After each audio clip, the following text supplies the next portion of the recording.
نحمدہ نصلی علی رسولہ الکریم بسم اللہ الرحمن الرحیم۔ آج میں بات کرنے جا رہا ہوں مسلمانوں میں اتحاد کیوں نہیں ہے۔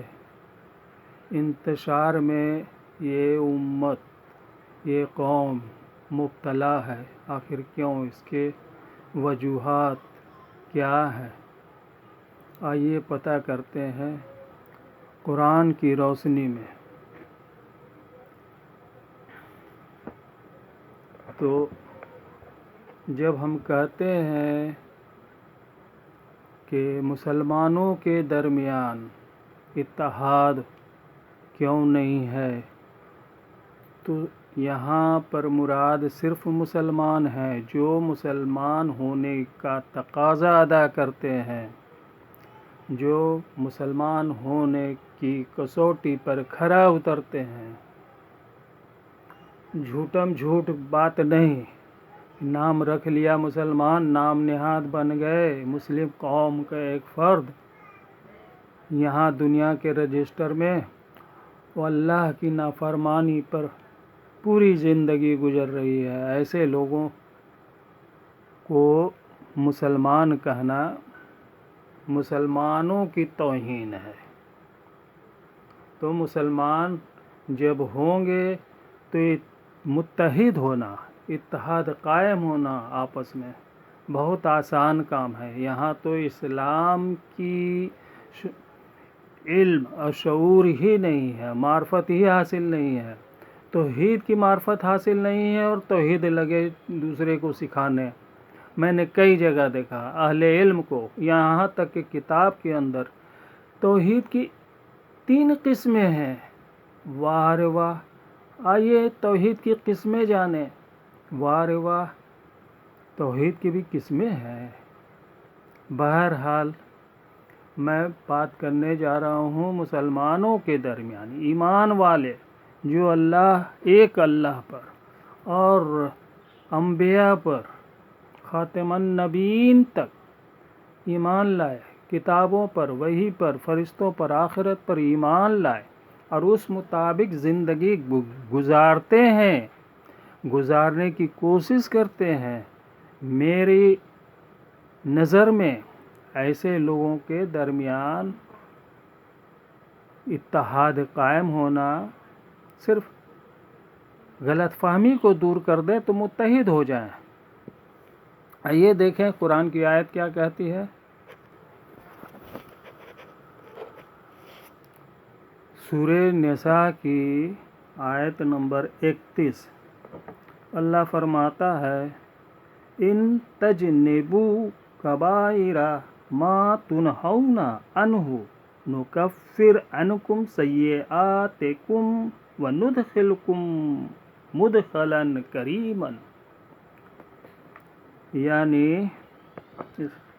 اگر تم نے، اللہ فرماتا ہے، اگر تم لوگوں نے بڑے بڑے گناہوں سے جو منع کیا جاتا ہے، نبی منع کرتے ہیں، اللہ منع کرتا ہے اپنی کتابوں میں، اگر ان گناہوں سے اجتناب کرو گے تو ہم دور کر دیں گے تمہارے گناہ جو پہلے کر چکے ہو، اور داخل کریں گے عزت کے گھر، داخل کرنا عزت سے۔ تو بڑے بڑے گناہ کا ذکر ہے یہاں پر، چھوٹے چھوٹے گناہ کی بات نہیں ہے۔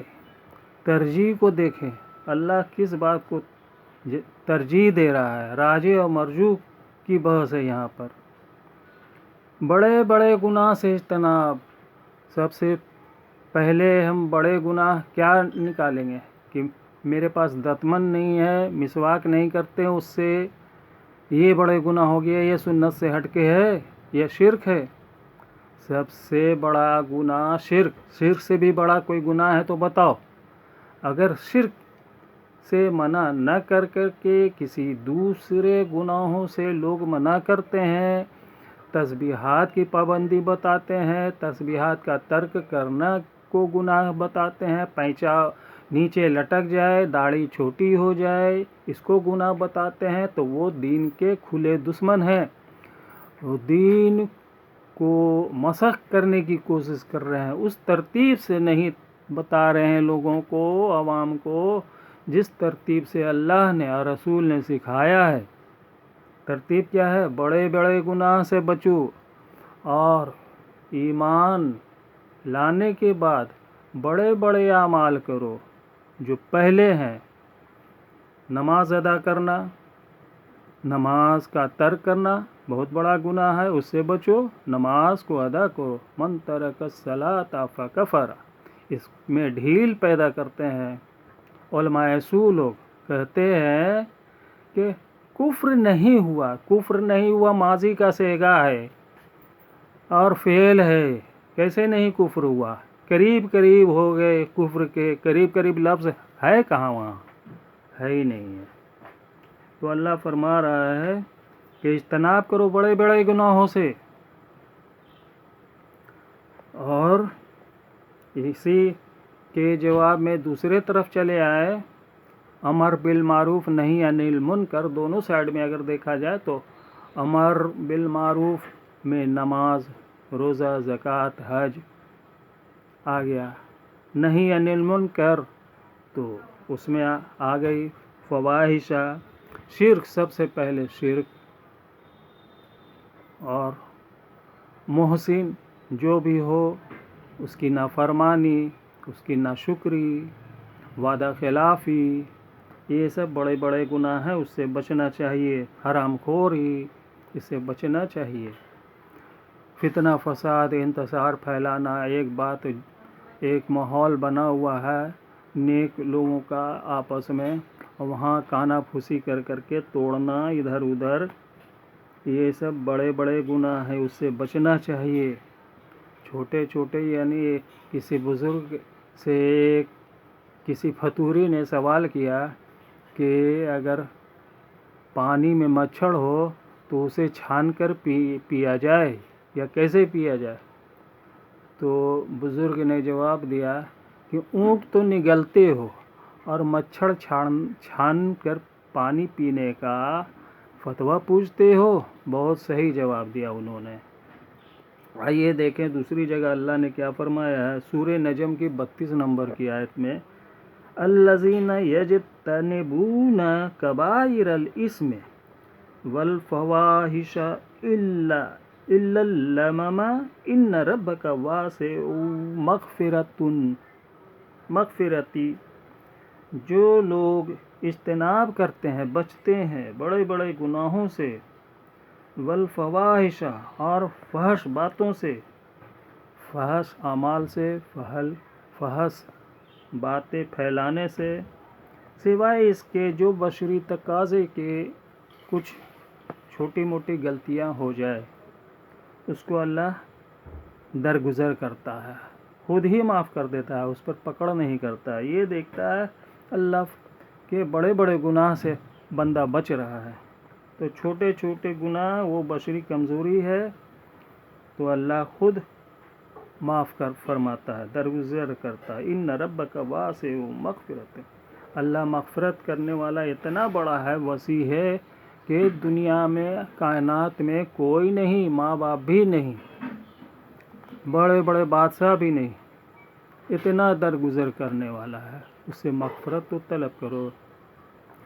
تو اتحاد قائم ہوگی بڑے بڑے گناہوں سے بچنے کے شرط پر، اور یہ تعلیم ایمان والوں کے لیے ہے۔ منافق اور کافر بھاگتے ہیں اللہ کے حکم پر عمل کرنے سے، یہ تعلیم ان کے لیے نہیں ہے، وہ تو پکڑے ہی جائیں گے، دنیا میں بھی ذلیل اور رسوا ہو رہے ہیں، اور آخرت میں بھی انشاءاللہ تعالی ذلیل اور رسوا ہوں گے۔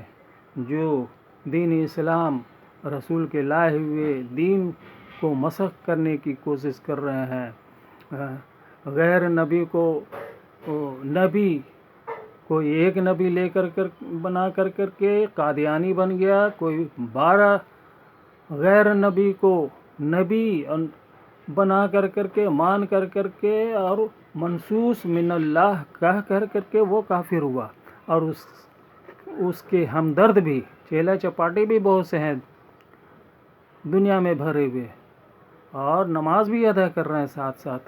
کیسے مسلمان ہے بھائی؟ قرآن پر ایمان نہیں لایا؟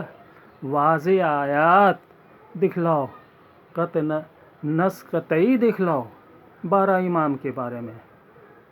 12 امام غیر نبی کو نبی بنا دینا، ایک غیر نبی کو نبی بنا دینا تو یہاں کفر ہے.